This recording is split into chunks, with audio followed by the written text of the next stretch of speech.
mai mult timp, am dat eu un mini traseu. Bă, dar caut de 20 de minute și nu găsesc.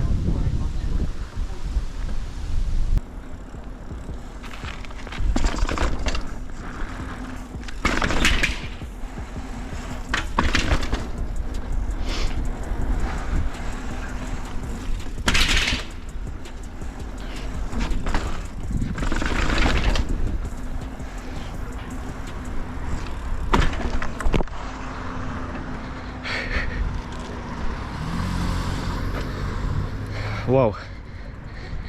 Ce-a fost asta? E foarte cald. Nu am putere să țin bicicleta sub mine.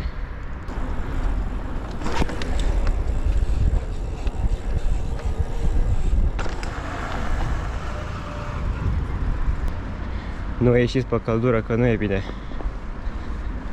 Azi era să cadă 2 ori. Prima dată acolo în pădure, unde mi-a fugit ghidonul și n-am avut putere să-l stabilizez. Și aici la fel. Am dat niște scări amărâte și jos mi-a cedat mâna. A venit cu pieptul în ghidon.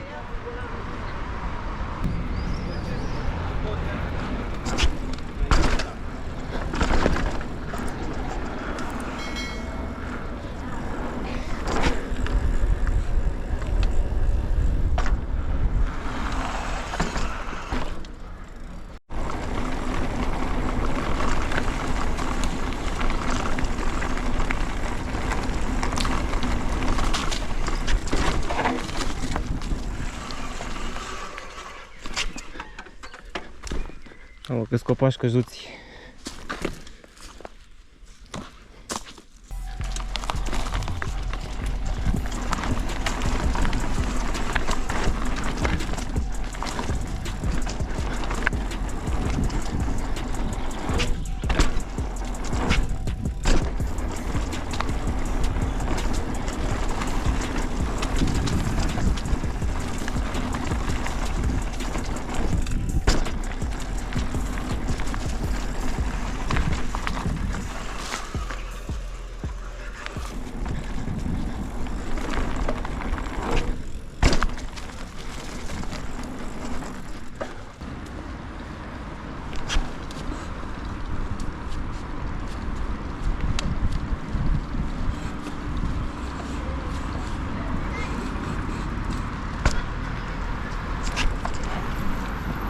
Da, chiar, aș merge și prin Expo Park.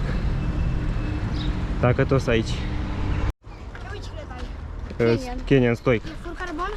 Nu.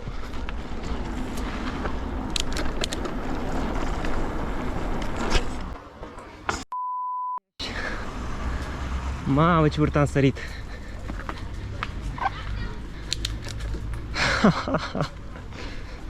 Oh my god. Era să vin în cap.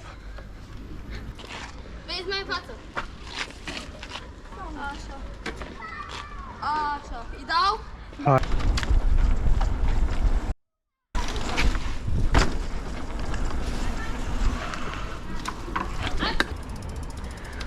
Auzi, uite-te și dacă ai mai văzut așa ceva. Am vrut să dau viteză mai mică, în așa fel încât să pot da wheelie. Și am oprit filmarea. Ma. Bă, că-ți filmează. Am apăsat pe butonul greșit.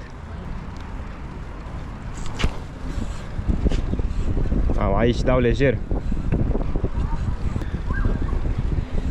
Mă cam taie la mâini. Spuneți voi un biciclist care face MTB și nu are bătături la mâini.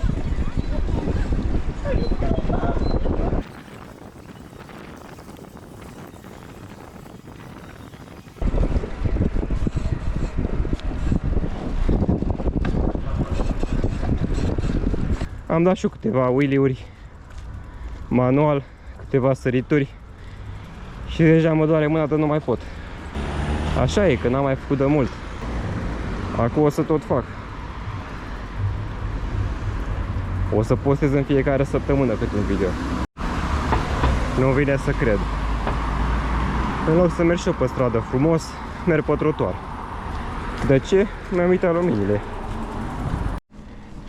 Cum ar fi să treacă o mașină de poliție fix pe aici? M-a mai luat pe mine odată când n-am avut lumini. Dar bine, eram într-o pădure.